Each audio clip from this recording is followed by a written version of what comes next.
Viskasid taina kokku ja vaatasid, mis jääke on. Pandi kõik ketta peale ja pandi lükkaäärde ja sai küpses ära. Põhimõtteliselt sa tahad siis öelda seda, et pitsa on pannkook kõigega? Jah. Cheers!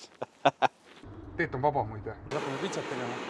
Kui põhjust on vaja, siis esimese lume puhul, sest millal siis veel? Igatahes see ei ole teedu ka meie esimene pitsakatsetus. Tegime oma suured proovimised ära sügisel telkimise üritusel ja saime proovida siis mõningaid taimeid, mõningaid katteid ja hetkel siis ahi eel soojeneb, et kivi osa normaalselt kuumaks läheks ja ta pitsat ka altpoolt küpsetaks, kuna leek jookseb üle pitsa korstnasse. Siis vajab konkreetselt sihukest tugevat tuld või korralikku grillsütt. Töötab siis pelleti, puidu, kui sul on olemas gaasimoodul, siis gaasi peal. Tegu on uuni väikese pitsaahjuga. Hinnaklassi suutsime tuvastada umbes 350 €, kaalu 10-15 kilo ja hea igale poole kaasa võtta. Väljas siis pitsat, saia vist on natuke keerulisem, pitsat parem teha. Pirukaid saab sisse visata. Pirukaid kindlasti teha. Meil on tõsised esimese maailma probleemid, ehk siis meie pitsataigene on liiga jääs ja me oleme sunnitud seda ahju peal üles sulama.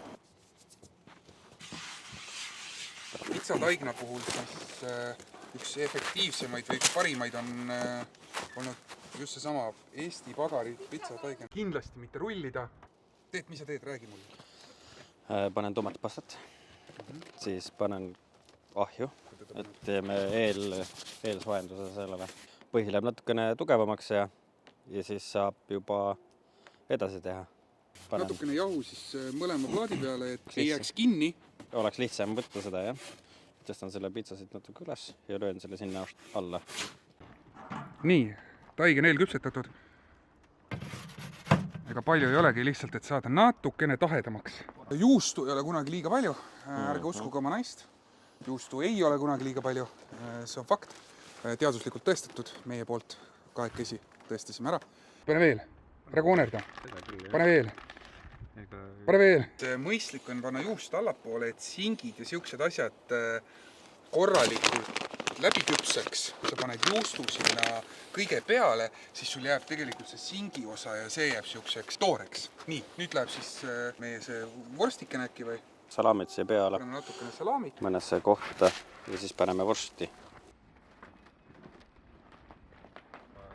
Ehk siis jah, pärmitaigen, kas kodus tehtud või siis, mis ta siis on? Eesti Pagari oma. Ja põhiline siis selle pisikese ahju puhul on see korralikult lasta ahi kuumaks. Vastasel juhul see põhjakivi ei ole piisavalt kuum. Mingites õpetustes oli, et pitsakivi, mida müüakse näiteks nendele Kamado grillidele, vähemalt tunnikese ennem üles kuumutada, et see kuumus oleks piisav. Ananassi panid või? Paned. Andke andeks. Ananassi. Meile meeldib ananassi. Uunitillukene pitsaahi on kindlasti väga äge. 350 € eest ei ole ta üldse teab mis kallis. Natukene vajab harjumist, aga ega see on vist kõikide ahjudega niimoodi. Ja noh, ütleme nii, et kodu elektriahjus siukest pitsat ei saa. Tema kaasaskantavus on vinge, tahaks rohkem kauem proovida, sest ütleme niimoodi, et me läks 3-4 head korda ja meie käes on sealt pitsast läbi käinud mingisugune 40 pitsat, seltskonna peale. Me ise võib-olla oleme teinud mingi 10-15 pitsat. Et nüüd on nagu esimene kord, kui ma tunnen, et natukene veel ja siis saaks kätte. Nii et kindlasti vaja harjutamist. Ja juustu ja ananassi. Palju juustu ja ananassi. Mis me õppisime? Pärmitaigen on teema. Igasuguseid neid valmis, nagu need tordipõhjad ja asjad, unustage ära. Pärmitaigen, Eesti Pagari külmutatud pärmitaigen on siiamaani poest saadavatest üks parimaid. Radiaatori peal, vetsus, põranda soojenduse peal saab väga kiiresti selle üles sulatatud. Samamoodi võib kasutada mikrolainahju.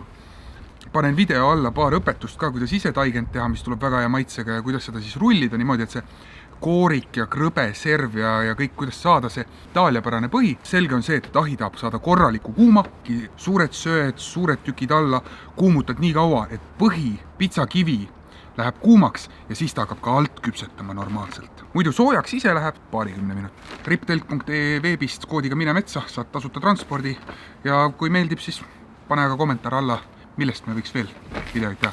Aga tehniliselt on see siis ühelt poolt lahtine pelmeen. On jah, pannkook täidisega on ka pelmeen.